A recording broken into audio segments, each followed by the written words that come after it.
Alrighty, well, it's 4 a.m. and I'm having some trouble sleeping. So I'll tell you all another story about my time driving a taxi cab in 1990.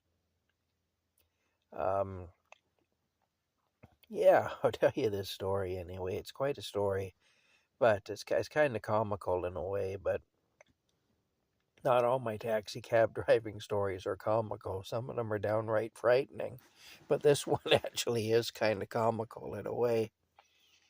Um, I used to get called out to a little hamlet outside of the town of Perth, Ontario. Um, it was a hamlet that was up a road called the Christie Lake Road, and the hamlet is called Glen Tay. And there was a couple of, well, there still are actually, there's a couple of apartment buildings out at Glen Tay. And I get called to this specific apartment building. They were side by side. Well, they still are side by side. I keep saying were. They still are there. They're still side by side. But anyway, I get called out there. Generally, at some point, every morning, I get called out there. And I'd pick up a guy who was around my age, and his name was Fred. And I'd pick up Fred, and I'd bring Fred into town. I drop him off downtown or whatever, wherever he wanted to be dropped off. I actually really liked Fred. Fred was a very easygoing, very friendly, very jovial kind of a guy. A guy that he was very easy to talk to, very pleasant, never gave me any trouble, always paid his taxi fare, didn't want to fight with me or anything like that. And I actually really liked Fred. I did. I got along well with Fred. And I always kind of look forward to picking him up in the morning because he was just such a pleasant person to deal with. However, Fred was mixed up in a lot of things that Fred shouldn't have been mixed up in, really. Fred was a bit of an ne'er-do-well. Fred was a bit of a con artist. But Fred was one of those people you could say was sort of a lovable bad guy. You know, you couldn't help but to like Fred, even though I knew what Fred was into. Fred was into dealing and pimping. That's what Fred was into, and I knew that. But I still really liked Fred. I couldn't help it. There was just something about the guy, you couldn't help but to like him. Anyway, one morning, I go out to Glen Tate. I pick up Fred. I'm driving Fred into town. And he told me, he said, well, Tom, he said, this is the last day you ever see me. And I said, it is. I said, what's going on, Fred? What's happening? Fred said, well, I'm going to Vancouver to sell dope. I said, you are? Yeah, he said, I'm leaving tomorrow. I said, well, don't you think, though, that Vancouver has enough dope dealers already? He said, well, could be that they do. But as of tomorrow, they're going to have one more. So I said, well, fair enough. Anyway, I dropped Fred off downtown. And as Fred said, I didn't see him again. It was a long time before I saw him again. I couldn't tell you exactly how long, but it was quite a while. Then one morning, I get called out to the apartments at Glen Tay to pick somebody up. I didn't know who it was. Just go to that particular building, and you're picking somebody up there, bringing them into town. So I go out there, and who is it but Fred? I was kind of happy to see Fred, because like I say, I got along well with Fred, and I liked Fred.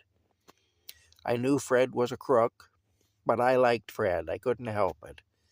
Anyway, Fred got in the car, and I says, Fred, I thought I wasn't going to see you again. I said, what's going on? And he says, well, he said, I'll tell you the story on the way into town, Tom. He said, I'll tell you what happened. And he did. He told me the story. He was he said, it turns out you were right. You know, Vancouver did have enough dope dealers.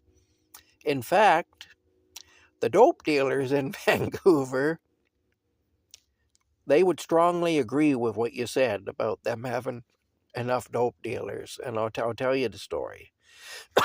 He said he said I went there just like I said I would, and I started selling dope just like I said I would, and I was doing really well.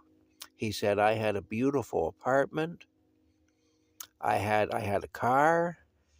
I had anything I wanted pretty much I had. I was making money hand over fist. I was doing really well.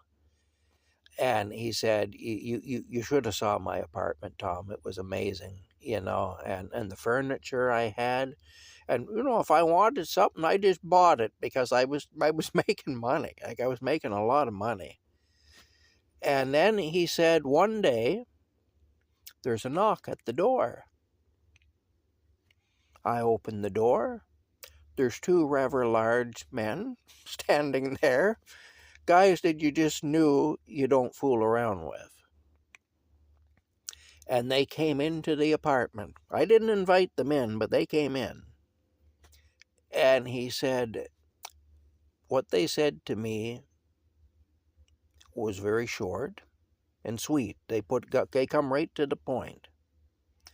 What they told me was, he said, it was just the one guy that talked to me. The other guy was just there as his backup. But the guy that spoke to me, he said,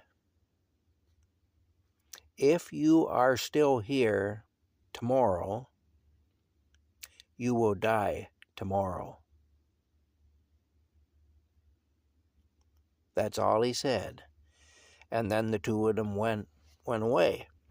Well, he said, I waited until I knew they would be out of the building, you know, and away from there. And when I figured it was safe, he said, I left my apartment with nothing but the clothes on my back, Tom. He said, I went straight to the airport and I got the next plane home. You know, he said, flew out of Vancouver and got the next plane home. And he said I left everything behind. He said, I left my car, I left all my furniture, all my clothes, everything I own out there. He said, I left it all, you know. And so that's the story anyway. But see, the thing is, he was in somebody else's territory. He was making money, and he didn't have permission to be there. You know, he hadn't gotten in touch with the local dope dealing authorities and gotten a license to deal in their territory. You know, which would involve giving them a cut, probably a fairly substantial cut.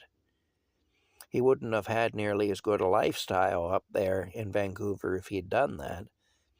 But not doing that, of course, put him in a lot of danger.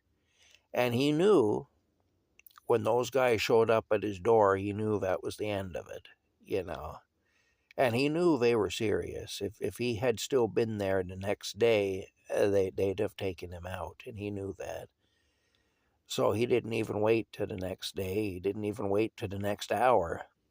He gave them about 20 minutes to get out of the area, and then he was gone, you know. Fred, you know,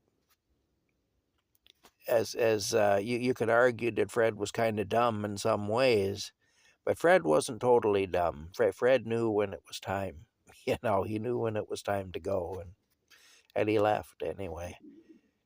But yeah, that's just a story about one of my customers that I had when I was driving a taxi cab. Like I say, I can't agree with the things Fred was into. I don't think selling dope and pimping are good occupations, just to be clear. But I think you'd have to have met this guy to understand why I liked him as much as I did. He just had a way about him where you couldn't help but to like him. He was just a good-natured lovable con artist is what he was, you know. He really was. Anyway, that's the story of Fred from Glen Tay, you know, and his brief career as a high-rolling Vancouver, British Columbia dope dealer. All right, we'll talk later.